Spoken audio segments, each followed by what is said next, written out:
MP সাহেবের পিছনে যান, সবাই পিছনে যান। আলহামদুলিল্লাহ, আমরা বিগত সময় অনেক বছর ভোট দিতে পারি নাই। আমাদের সাধারণ জনগণের একটা আক্ষেপ, ভোট না দেওয়ার একটা আক্ষেপ ছিল।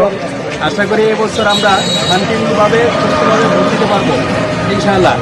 আর ইসলামী আন্দোলন বাংলাদেশ এবছর আলহামদুলিল্লাহ জনগণ যেভাবে চালাইতেছে, এবং আমি তো এই ভোট চার আসনে অত্র এলাকায় ঘোরাফেরা করছি এবং মানুষ ভোট দেওয়ার জন্য পাগল হয়ে গেছে। আশা করি ভোটের শেষটা করলে ইনশাআল্লাহ ইসলামকে এই ভোটপুর চার আসনের জনগণ ইসলামকে বিজয় করবে, হাত পাখাকে বিজয় করবে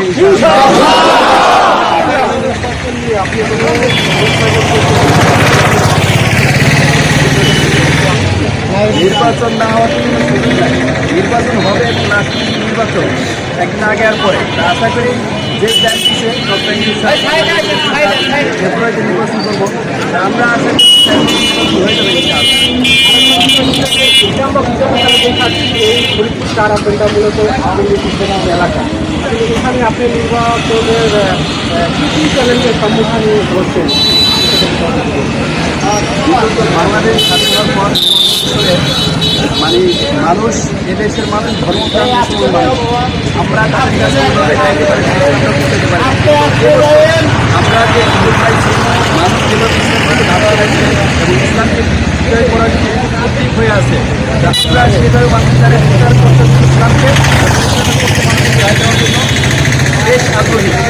ভোটে ভেট করলে মানুষ ইসলামকে রায় দিবে, ইসলামের পক্ষে ভোট দেবে, ইসলামকে বিজয় করবে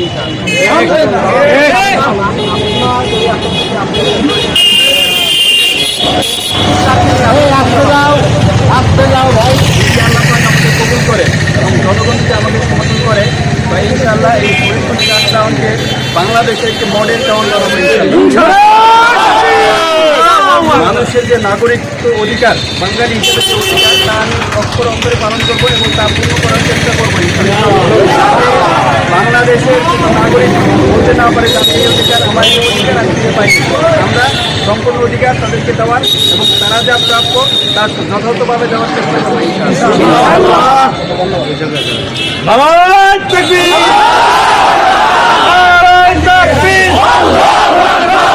নেতা নয় নীতি চাই, যোগ্য নেতা পাইছে ভাই।